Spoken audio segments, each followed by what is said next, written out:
ఏపీలో royal Enfield bullet బైక్ల తయారీకి ప్రభుత్వం గ్రీన్ సిగ్నల్ ఇచ్చింది. బుల్లెట్ బండ్ల తయారీతో సహా మొత్తం 14,493 కోట్ల పెట్టుబడులకు సంబంధించి 36 ప్రతిపాదనలకు ప్రభుత్వ ప్రధాన కార్యదర్శి జి సాయి ప్రసాద్ అధ్యక్షతన జరిగిన రాష్ట్ర స్థాయి పెట్టుబడుల ప్రోత్సాహక కమిటీ ఆమోదముద్ర వేసింది.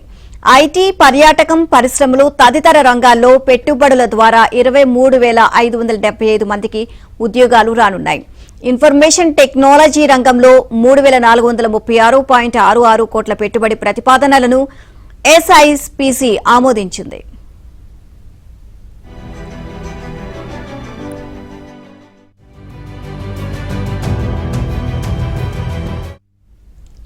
దీని ద్వారా 16,019 మందికి ఉద్యోగాలు దక్కనున్నాయని ప్రభుత్వ వర్గాలు వెల్లడించాయి. ఇంకా పర్యాటక రంగంలో 240 కోట్ల పెట్టుబడులతో 625 మందికి, పరిశ్రమలు, వాణిజ్య విభాగాల్లో 7,786.20 కోట్ల పెట్టుబడులతో 1,668 మందికి ఉద్యోగాలు రానున్నాయి.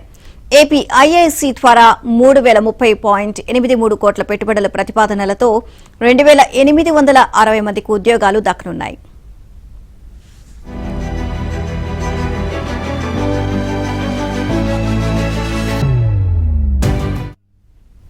ఎక్లాత్ హెల్త్ సొల్యూషన్స్ ప్రైవేట్ లిమిటెడ్ విశాఖలో 50 కోట్లతో 1000 మందికి ఉద్యోగాలు కల్పిస్తాము అన్న ప్రతిపాదన చేసింది.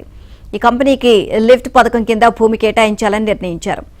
ఐపాక్ డ్యూరబుల్ అండ్ మ్యానుఫ్యాక్చరర్స్ 1,084.31 కోట్లతో 1,600 మందికి ఉద్యోగాలను కల్పించే సంస్థను తిరుపతి జిల్లా నాయుడుపేటలో స్థాపించనున్నారు.